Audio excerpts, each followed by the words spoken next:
There's a motion for item number 3 to the Philippine senior citizens and differently able persons. Are there any objections? Seeing none, motion is carried. Magandang hapon po ulit. Maraming salamat po. Maraming salamat. Mr. Secretary, please take note of the manifestation of support. Consent Gapardo, you are recognized. Thank you, Manama.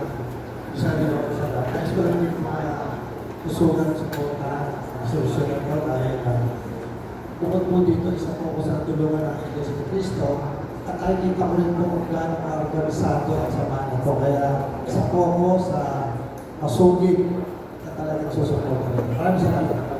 Maraming salamat, Consent Gapardo. Mr. Secretary, please take note of the manifestation of support.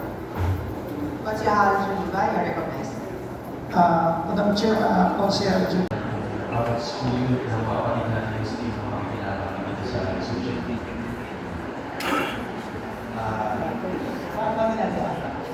Yes po, meron na. Sa aming distrito, meron sa Titis. Sa kabuhan po na sa mga nila, marami po tayo makakapagpapagod.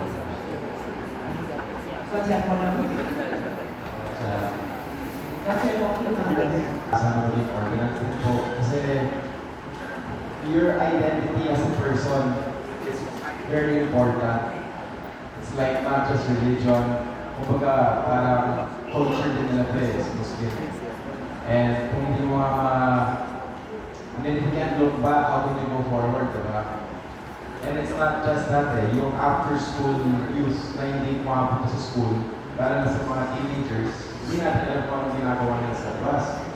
So I think this is just one of the many ways na matutulungan natin sila personally to teach them the good ethics na we all know those good people are mabait at matulungin. So, kaya sana mabilis po mapasok itong resolution. Requesting our Honorable Mayor na kilalanin na po wala pong mali, wala pong propose na bago, wala pong ipapatubang but to formally recognize po yung existing na pinapalikod po sa mga kapatid natin na Muslim about the SEC education program.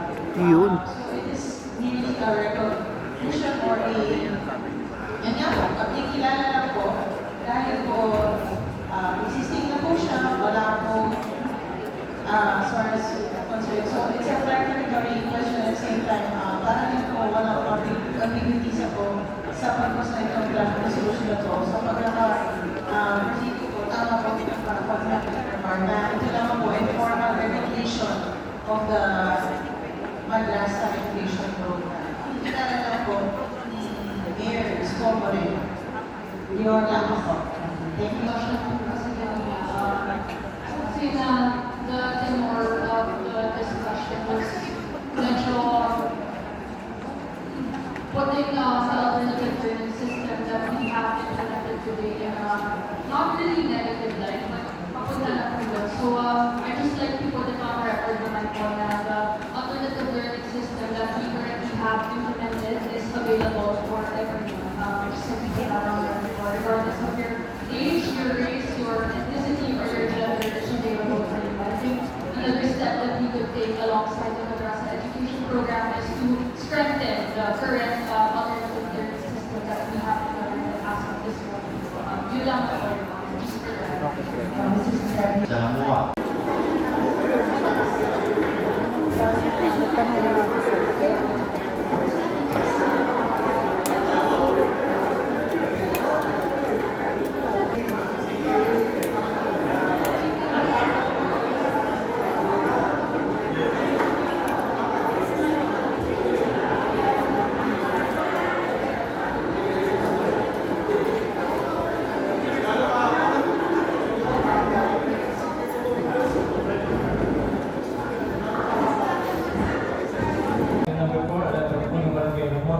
CSP of Barangay 256 to 23 District 2 Manila, relative to the Barangay Accepting Order Number 001, Series of 2025 entitled a resolution establishing curfew hours for minors breathing Barangay 256 from 7 o'clock in the evening until 4 o'clock training, requesting for review as per basic papers. Your Honor, I refer item number 4 to the Committee of Barangay Affairs. There's a motion to refer item number 4 to the Committee on Barangay Affairs. Are there any objections? Hearing none, motion is carried. Item number 5, the letter of Puno Barangay Soren Brian B. Maravillas of Barangay 587A, Zone 58, District 6, Manila, relating to the Barangay Resolution number 0625-008-2, series of 2025, entitled Isang Kamasihan, hinihiling ng Sambulang Barangay ng Barangay 587-A, Zone 58 sa pagpapatiban ng mowing of head and face cover sa sumusunod na kalye at restriksyon ng barangay, requesting for review as per basic papers. Your Honor, I refer item number 5 to the Committee of Barangay Affairs. There's a motion to refer item number 5 to the Committee on Barangay Affairs. Are there any objections? Hearing none, motion is carried. Item number 6, a letter po ng Barangay Doctora Melinda Almercado, Barangay 100, Zone 100, District 6, Manila, relative to the Barangay Ordinance number 2025-006, series of 2025, entitled Ordinance Mandating the Training of Motor Vehicle Engines while traversing alleys and narrow streets within Barangay 100 to minimize noise pollution and prevent damage to barangay infrastructure and providing penalties for violations thereof, requesting for review as per basic papers. Your Honor, I refer item number 6 to the Committee of Barangay Affairs.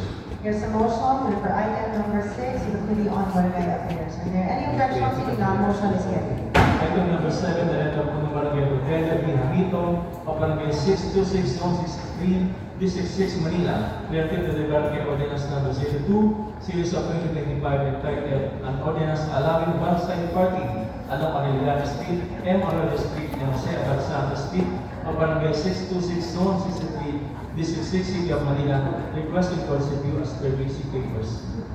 Your Honor, I refer item number 7 to the Committee of Barangay Affairs. There's a motion to refer item number 7 to the Committee on Barangay Affairs. Are there any objections? Hearing none, motion is carried. Item number 8, the letter po ng Barangay Rogelio CU of Barangay 122, Zone 9, District 1, Manila, relative to the Barangay Ordinance number 3, series of 2025, entitled An Ordinance Naming the Unnamed Streets in Barangay 122, Zone 9, District 1, Manila, after the name of three former barangay chairpersons, requesting for review as per basic papers. Your Honor, I refer item number 8 to the Committee of Barangay Affairs. There's a motion to refer item number 8 to the Committee on Barangay Affairs. Are there any objections? Hearing none, motion is carried. Item number 9, the letter po ng Barangay Rodet E. Escalera, Barangay 466, Zone 46, District 4, Manila, relative to the Barangay Ordinance number 002, series of 2025, entitled the Ordinance Adopting the City Ordinance 8355, Ordinance 18, a comprehensive anti-penny ordinance of Manila, penalizing violators thereof and for other purposes, requesting for review as per basic papers. Your Honor, I refer item number 9 to the Committee of Barangay Affairs. There's a motion to refer item number 9 to the Committee on Barangay Affairs. Are there any objections? Hearing none, motion is carried. Your Honor, since there are no more items left in the agenda, however, we have several proposals that did not make it to the agenda that we need the forward consideration of this August paper. Having said that, may I move that we suspend the rules.